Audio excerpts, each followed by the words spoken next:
couple of weeks ago in discussion with a bunch of people at one of our Creative Cape Town cluster network breakfasts, we decided that it would be interesting to set up a space in which designers from across disciplines and boundaries could talk to each other.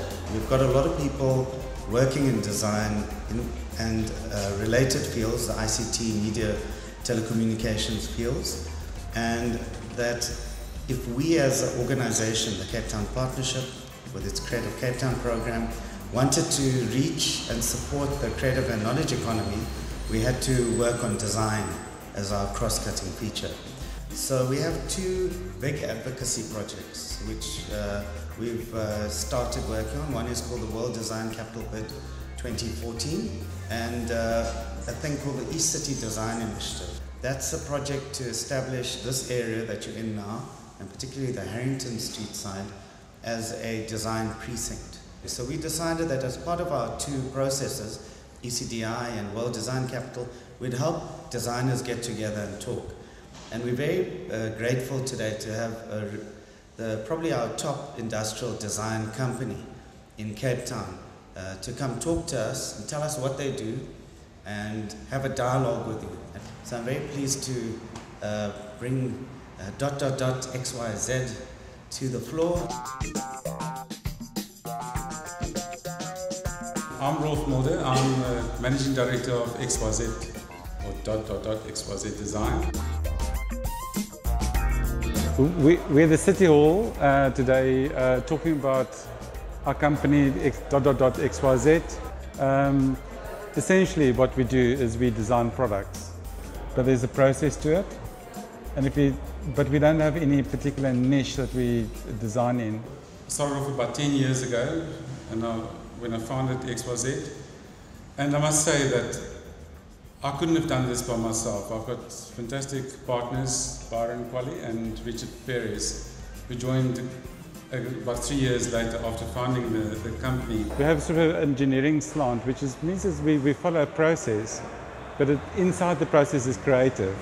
And that's what we like, is to find the little bits of chaos, or to take the bits of chaos and to put a bit of order to that.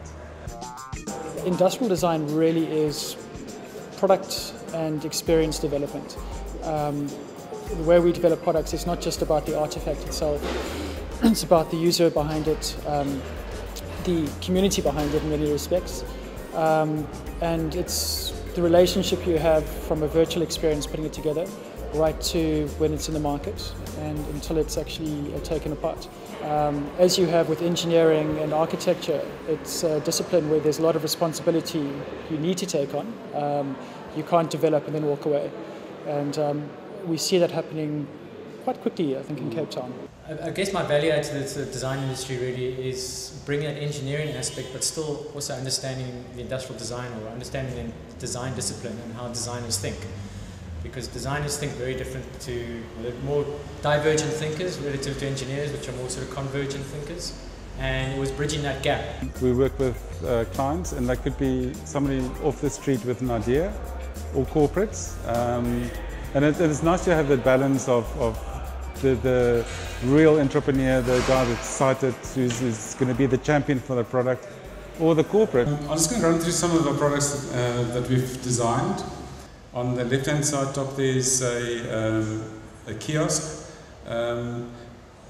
It is basically just putting everything that we know together, and it's urethane molding, and then it's metalwork, and it's using technology off the shelf, which is touch screens and computers and printers and so on. And this is basically, we're the conductors and this is symphony, and all these pieces are part of the orchestra. Bottom left-hand side, condom applicator. Basically, condom with it preloaded into two plastic parts. You apply it, it's very quick, applies it correctly. It's a very good way of actually preventing any STDs. This is the product which won 2 awards at the last SABS. What's interesting about this product is actually a client who had, I think it was two kids, and he had a direct need for it for his children. What it is, it's a product which clips onto a baby's nappy if the child is from birth through to a year. There's a risk of cot death. And the way it works is it clips onto the baby's nappy and it monitors the breathing. So if the child stops breathing at all, it'll send off a deafening high-pitched sound and start to vibrate. And that starts to stimulate the baby to actually start breathing again. What was interesting from our side is there was actually almost 2 clients in a sense, or 2 users. You had the baby itself, which had to interact with the device. And then on the parent side, it was more perception, that there's a certain quality it has to portray, and a certain reassurance that if they leave the child with this product, it's actually going to look after it. We're working on a product at the moment with a non-NGO, Le Bonnet, where it says dirt power, and it's a container. We can't talk too much about it, so you have to keep it in suspense.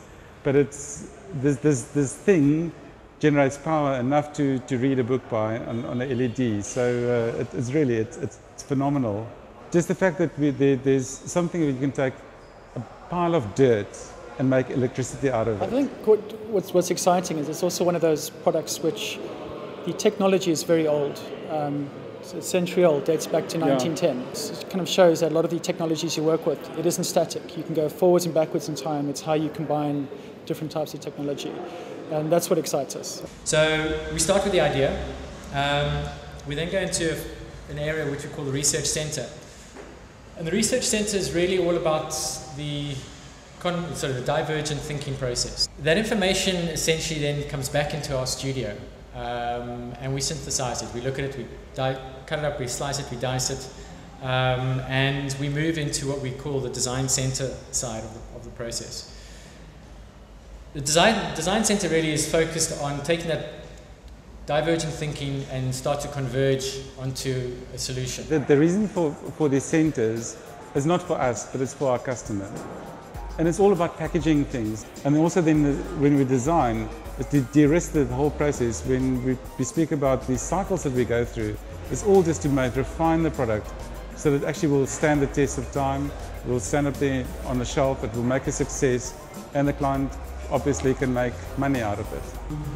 Where are we going now? I think we've been serving our European masters, and it's time for us to grow up and actually look around us, take stock, and to look at our continent, and really focusing our energy onto solutions that we can have with Africa, because there's amazing ingenuity and wisdom and design. I think to us, the whole thing is about respect for other human beings and respect for what's around us and our environment and design. And you know, when you talk about sustainability, it also talks about good design. We've seen this Design with Africa as an appropriate step, I think, for our company, but also for where the world is at the moment. This is shifting our focus from European, Western focus of clients to clients in Africa, and it is far more exciting. Very important for us to speak to audiences like today, where we can actually just tell them what we do, and we also like to learn more about other companies, other designers. So what's great about this is it's quite intimate, and I think that's great that someone can ask a question without feeling too much pressure. But also, I mean, networking with a participant early on, and we've offered her an internship. So I think it works both ways, that there's a benefit obviously from our side that we're getting exposure, but also someone's career might be taken off, you never know.